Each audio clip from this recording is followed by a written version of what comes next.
Des militaires auteurs du coup de force en cours au Gabon contre Ali Bongo applaudis par des habitants de Libreville.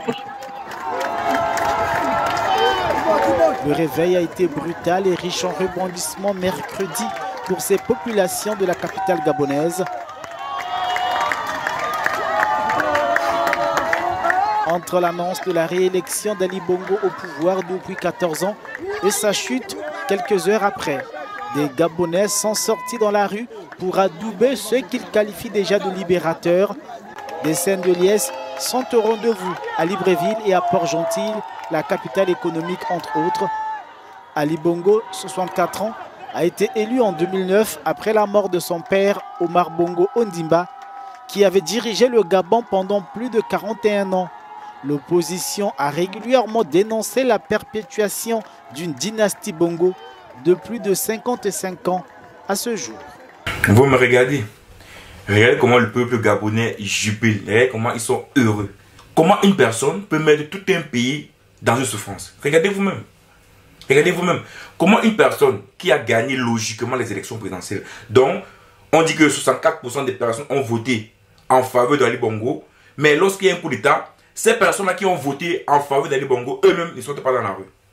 Mais le peuple sort et jubile. Et vous me dites que Ali Bongo a gagné l'élection. Regardez vous-même. Regardez comment le peuple est joyeux. Regardez comment le peuple est content. Regardez comment le peuple est heureux. Donc on sentait que, on a l'impression qu'ils étaient en prison. Qu'ils étaient totalement en prison. Ils étaient emprisonnés. Regardez vous-même. Totalement heureux, cris de joie, ils sont fiers. Ils crient sur les militaires. Merci, merci. Regardez. Ça fait mal de voir des coups d'État en Afrique. Ça fait mal. Parce que ce n'est pas la bonne manière de prendre le pouvoir. C'est vrai. Mais s'il y a des personnes qui restent au pouvoir, qui bloquent toutes les institutions, le Parlement n'a plus parole, le Sénat n'a plus parole, le pouvoir judiciaire n'a plus parole, même le Conseil constitutionnel n'a plus parole, mais c'est normal qu'à la fin, il y a des coups d'État. C'est normal. C'est très normal. Regardez maintenant la vidéo des militaires au Gabon. À cet effet, les élections générales du 26 août 2023 ainsi que les résultats tronqués sont annulés. Les frontières sont fermées jusqu'à nouvel ordre. Toutes les institutions de la République sont dissoutes, notamment le gouvernement, le Sénat, l'Assemblée nationale, la Cour constitutionnelle, le Conseil économique, social et environnemental, le Conseil gabonais des élections.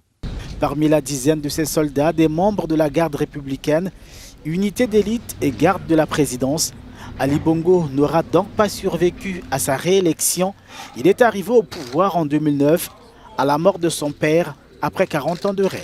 Nous, forces de défense et de sécurité, réunis au sein du Comité pour la transition et la restauration des institutions, CTRI, au nom du peuple gabonais et garant de la protection des institutions, avons décidé de défendre la paix en mettant fin au régime en place. Pendant l'élection présidentielle au Gabon, on a tous compris qu'il n'y avait pas d'Internet, donc l'État a coupé Internet pour tout le monde. Il n'y a pas moyen que les informations circulent via Internet. Les médias internationaux et même locaux, j'ai suivi que même les médias locaux n'ont pas participé totalement aux élections. Donc ça présageait déjà de la criche. Ça se voyait déjà à l'avance. Dès le départ, on a su que l'élection ne devait pas se passer dans les bonnes conditions. Dès le départ, on a su ça. Et aujourd'hui, les militaires ont décidé que comme l'élection s'est passée comme ça, ils sont concertés parce que là, vous voyez, il y a la garde présidentielle, vous voyez, il y a l'armée, il y a les militaires, il y a les policiers. Donc tous les corps en fait se sont mis ensemble et ont pris cette décision. Donc c'est pas la décision d'une seule personne. Donc ça veut dire clairement que l'élection présidentielle au Gabon a été truquée. Et donc les militaires ont décidé de prendre le pouvoir. Ça fait du mal. Qu'un président malade comme ça sortait par la petite porte. Ça fait du mal. Alors qu'il pouvait sortir par la grande porte. En évitant de se présenter, c'est tout. Maintenant, on va voir une vidéo d'Ali Bongo. Où, que d'appeler le peuple à se lever, le peuple qui l'a voté, pour qu'il repasse au pouvoir, lui, il appelle ses amis. Ses amis, écoutons. Je suis Ali Bongo Ondimba, président du Gabon.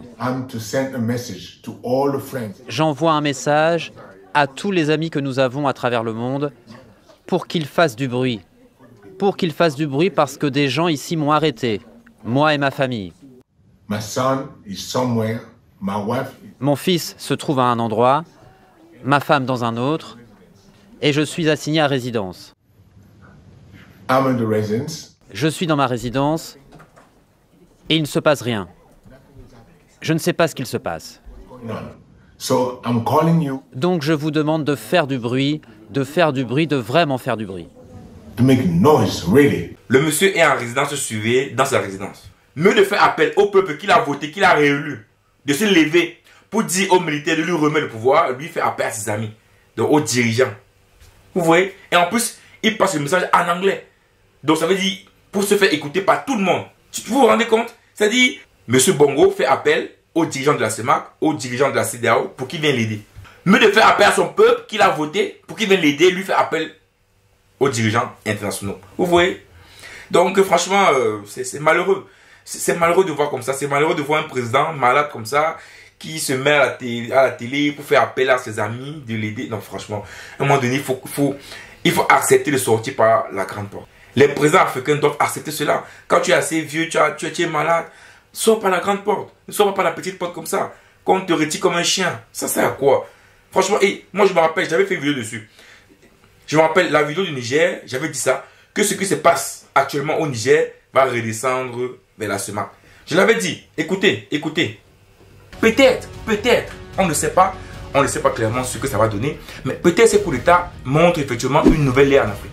Vraiment une nouvelle ère dans la vie, une nouvelle ère dans le business même. Nous qui voulons investir en Afrique, nous qui vous demandons d'aller investir en Afrique, de pouvoir faire ce que l'Afrique évolue, de pouvoir faire ce que l'Afrique grandit. Je pense que l'Afrique entre dans une nouvelle ère. Et ce qui se passe dans le Sahel, il peut redescendre. Il peut redescendre. Parce que, il faut le dire clairement, le peuple en a marre. Le peuple en a marre de survivre. Le peuple en a marre de vivre dans la misère, dans la pauvreté. Il y a un écart important entre les personnes qui sont riches et les personnes qui sont pauvres. Moi, je pense que c'est tout ça qui fait ce que les militaires aujourd'hui, dans certains pays africains, ont décidé de prendre le pouvoir. Vous avez compris, dans une vidéo sur le Niger, j'avais dit ça. Que tout ce qui se passe actuellement dans le Sahel va redescendre au niveau de la CEMAC. Oui, ça va redescendre. Je vous avais dit ça. Que le Mali a commencé quelque chose que, aujourd'hui en Afrique, c'est vraiment, les Africains vont arrêter d'accepter le faux en fait. C'est ça le problème. Les Africains ont trop accepté le faux. Trop. Tout autant les trucages. Et vous dites à un moment donné, la jeune génération en a marre. C'est pas qu'il veut prendre le pouvoir comme ça, mais c'est qu'il veut avoir des élections transparentes, des élections normales. Que toutes les institutions des pays soient indépendantes, soient fortes. Que le Conseil constitutionnel prenne une décision sans être ami avec le président. Que le Parlement prenne des décisions éclairées. Que le pouvoir judiciaire prenne des sentences éclairées et non parce qu'ils sont alliés avec l'exécutif. Mais non, je vous avais dit clairement qu'à un moment donné en Afrique, les choses vont changer et vous voyez, de pays en pays, francophones surtout, les choses sont en train de changer. Les jeunes veulent prendre le pouvoir. Donc on est en train de donner où je pense que les présidents, les vieux présidents là, je pense qu'aujourd'hui au Cameroun, dans tous les pays francophones, ils commencent à avoir peur. Je pense qu'ils commencent à se dire, vu que ça commence comme ça dans tous les pays en Afrique, qu'il faut faire attention. Donc voilà, c'est malheureux de dire ça comme ça, mais l'Afrique aujourd'hui entre de nouvelles ères et puis je pense que la jeune génération a décidé de prendre les choses en main. Et voilà quoi, donc c'est malheureux, c'est vraiment malheureux. Ciao.